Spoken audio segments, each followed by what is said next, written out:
বুড়িগঙ্গা নদী থেকে উদ্ধার 4 মরদেহের কারো পরিচয়ই জানানো যায়নি এখনো। আলাদাভাবে উদ্ধার হলেও 4 জনকেই হত্যা করা হয়েছে বলে ধারণা পুলিশের। পরিচয় শনাক্ত ও হত্যার রহস্য উদ্ঘাটনের চেষ্টা করছে আইন শৃঙ্খলা বাহিনী। আশপাশের কোনো থানায় নিখোঁজের খবর রয়েছে কিনা তাও খতিয়ে দেখা হচ্ছে।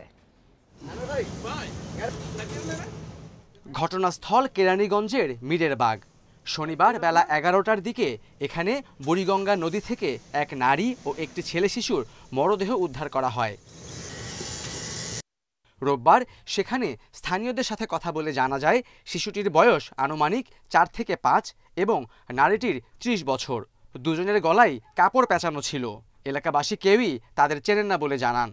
5-6 বছর বয়স হবে। ওটা যেমন ময়রা উপর দিকে হইয়া উলুঙ্গ, শুধু একটা কালো গেঞ্জি গায়ে আর মুখের মধ্যে গলার মধ্যে একটা উন্না পেঁচার। মহিলাটারই গলায় ছেলের প্যান্টটা পেঁচানো ছিল, আর ওই শিশুটার হলো ওই মানে মহিলাটার ওন্না দিয়ে গলায় পেঁচানো ছিল।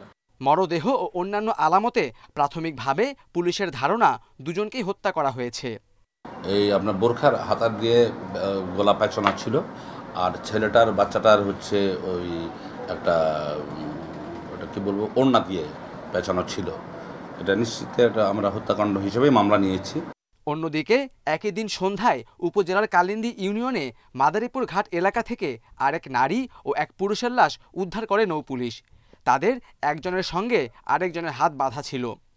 এখন হত্যাকাণ্ডের ঘটনা এখন পোস্টমর্টেম রিপোর্টের উপরে সম্পূর্ণ কিছু নির্ভর করতেছে।